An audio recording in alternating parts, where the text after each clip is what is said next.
Olá, meu nome é Gustavo. Estou aqui apresentando o trabalho TFC sobre orientação do professor Bruno Mazieiro. O título do trabalho é Espirometria a partir de um microfone de smartphone.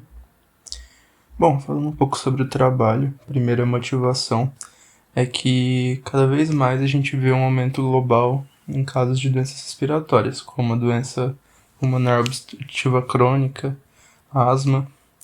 E atualmente esse é a terceira maior causa de morte, principalmente em países subdesenvolvidos ou em desenvolvimento.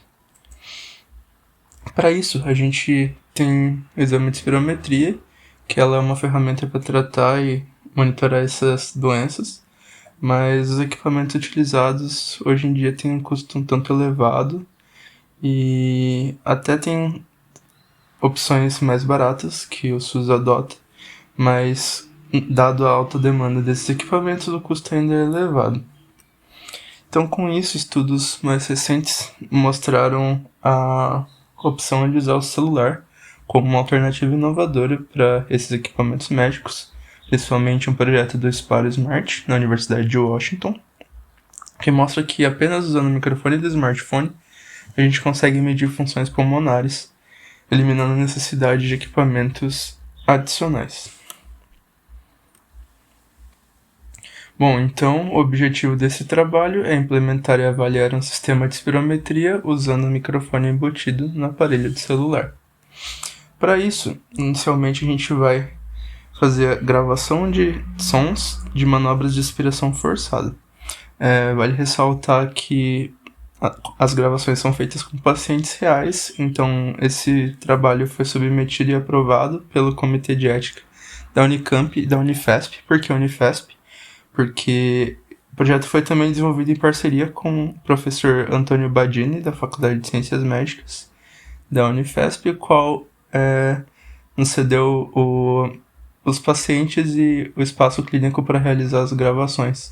As gravações eram realizadas com pacientes que, durante exames de espirometria, consentiam em participar do projeto. Então os áudios foram anonimizados e codificados, e a cada um dos áudios foi vinculado os resultados do exame de espirometria. Os exames eles mediam 3 indicadores: o CVF, que é a capacidade vital forçada, o VEF1, que é o volume de expiração forçado em 1 segundo, e o PF, que é o pico de fluxo. Também foram coletadas 25 gravações, sendo 7 de pacientes saudáveis, 14 de pacientes com obstrução e 4 de pacientes com restrição. Bom, então pipeline de processamento desse áudio. Primeiro, a gente tinha o áudio original. Esse gráfico mostrado é um exemplo de um áudio real gravado. Depois disso, a gente fazia um pad ou um truncamento dos áudios para que eles tivessem sempre o mesmo tamanho, no caso 15 segundos, e a gente fazia esse pad adicionando os zeros, no começo ou no fim. Como a gente tinha uma quantidade bem pequena de dados, era necessário algum tipo de data augmentation. Então, a primeira técnica que a gente usou foi adicionar um ruído aleatório no áudio, como você pode ver. A gente vê aqui que a faixa está bem maior, a amplitude. E a amplitude está de 0 a 6, então 0 a 0.6. Então o próximo passo foi adicionar um ganho aleatório também. Por fim, a gente transformava esse áudio em espectrograma. Então, como a gente pode ver, a gente tem um ganho em decibéis bem alto em toda uma faixa de frequência, no mesmo lugar que a gente tinha os picos de amplitude aqui.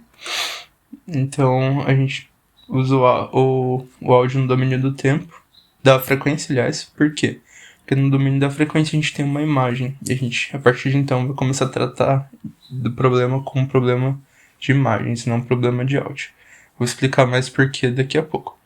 E a partir desse espectrograma, então, a gente passa por mais uma outra etapa de data augmentation, adicionando faixas horizontais e verticais nesse espectrograma. Então aqui tem 3 faixas, sendo 2 verticais e uma horizontal, e a cor da faixa é a média do ganho onde ela foi adicionada. também vale lembrar que as faixas e a posição delas, elas são aleatórias para ser também um tipo de data augmentation. Bom, indo pro pipeline de treinamento, a gente está tratando de um problema de regressão. E então a gente usa o erro quadrático médio para avaliar o problema e a gente usa o espectrograma como modelo de entrada, como dado de entrada. Como modelos, a gente vai usar redes neurais convolucionais, que elas aplicam filtros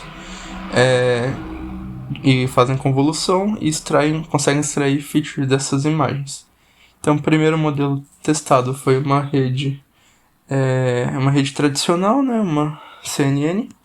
Ela tem uma progressão de canais de saída, então primeiro 8, depois 16, 32, 64. No final ela tem uma camada adaptativa, unidimensional e uma regressão linear para gerar um valor só, um número só no final da rede.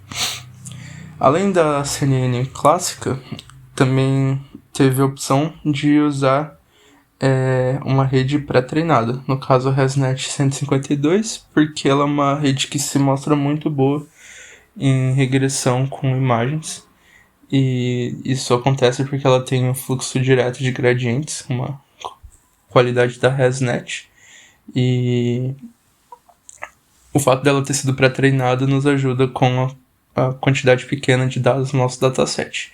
Então ela no final retorna 2048 features que a gente consegue reduzir para uma.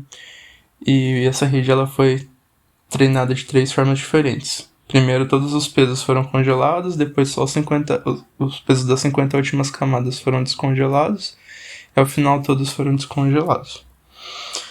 Então a gente teve um pipeline de treino e avaliação que foram treinados com 80% dos dados e avaliados com 20%, por 200 épocas, com uma taxa de aprendizado de 0.01, e foi feita uma avaliação cruzada com 5 folds.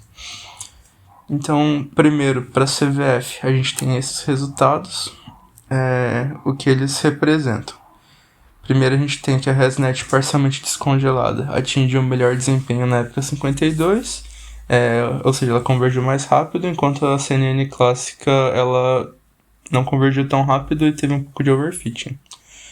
A ResNet totalmente descongelada, ela generalizou melhor e teve menor perda de validação.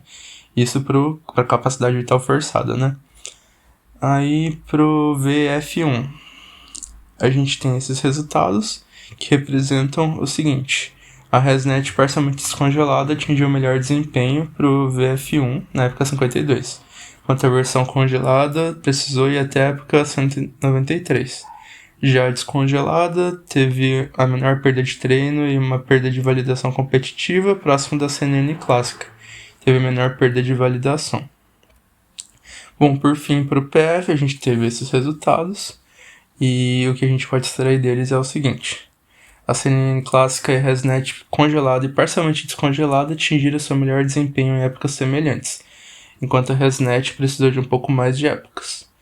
A CNN clássica apresentou menor perda de treino, menor perda de validação e, com isso, uma excelente capacidade de generalização. Depois dela veio a ResNet 152 descongelada, que teve perda de treino e validação competitivas. Bom, então a gente pode concluir que usar espectrogramas derivados de gravações de manobras respiratórias é uma solução viável para estimar os indicadores de função pulmonar, o que reduz os custos associados aos equipamentos tradicionais de espirometria e pode ser amplamente integrado a dispositivos que todo mundo tem, né, que são os smartphones. A gente também, sobre o desempenho dos modelos, a gente tem aqui a ResNet parcialmente descongelada teve os melhores desempenhos, e que embora ela seja mais complexa e demande maior capacidade computacional, ela é mais precisa que as outras redes. Como a gente viu, ela tem valores menores de perda em treino e validação.